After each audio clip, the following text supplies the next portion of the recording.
Koks tavo planas naviguojant savo ateitį? Ar tai idėjų pavertimas galimybėmis? Darbas su naujausiomis technologijomis? Ar būti komandos, kuri kuria pokyčius dalimi? Jūrų industrija yra pasaulinės ekonomikos gyvybės širdis. Ir jūs, tarptautinių galimybių keliu, galite drąsiai žengti su mumis. Manote, kad turite tai, ko reikia? Tuomet mūsų kodai sutampa. Rinkis studijas Lietuvos aukštojoje jūreivystės mokykloje.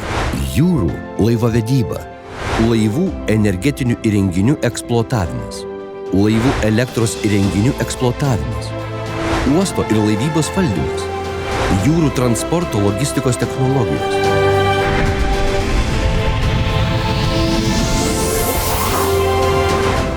Kodas jūra. Inovacijos paklūsta tau.